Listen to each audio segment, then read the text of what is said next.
when we talk to people on the lake about their concerns around this potential development on the Fraser estate, lots of different issues come up. One of them that really seems to grab most people's heartstrings is the issue of the wetland. And there's a wetland both on the property. There's a whole series of little pockets of wetland that are all interconnected, so it's called a wetland complex. And then there's another wetland in the lake immediately to the east in what's used to be called Clark's Bay.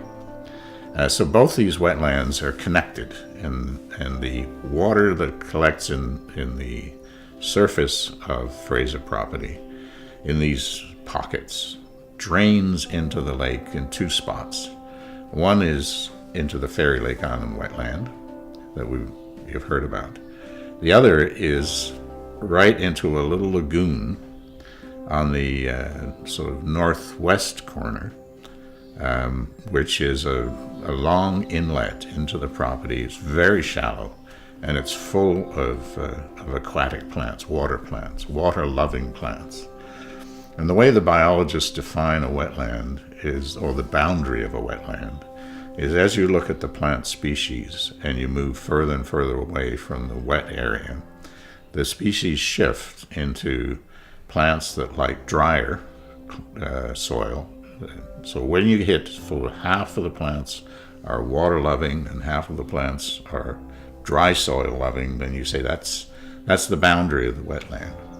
So wetlands extend beyond the water or the mud that you see quite considerably because of the plant species that live around the edges.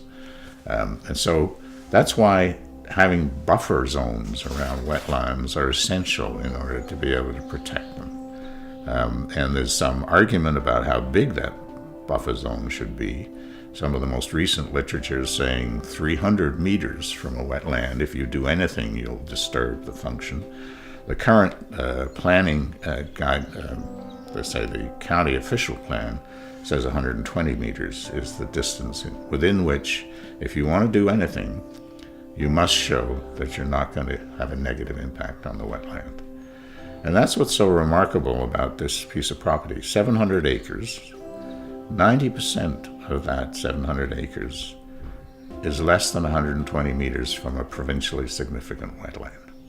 And so that says if you want to do anything on that property, you're going to have to demonstrate that you're not harming those wetlands. And as you know, there are two issues here. There's the actual function of the wetland in terms of filtering runoff and cleansing the water.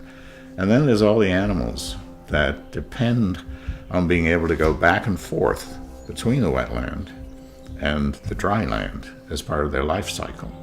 And that's one of the reasons you have to have a big buffer, is because you want to maintain the habitat for those. The turtles are a prime example, right? That come out of the water to lay their eggs on dry land. But there are many other animals that go back and forth between these two environments. So it's a very precious area, very complex, very diversified in terms of the species, both of plant and animal life.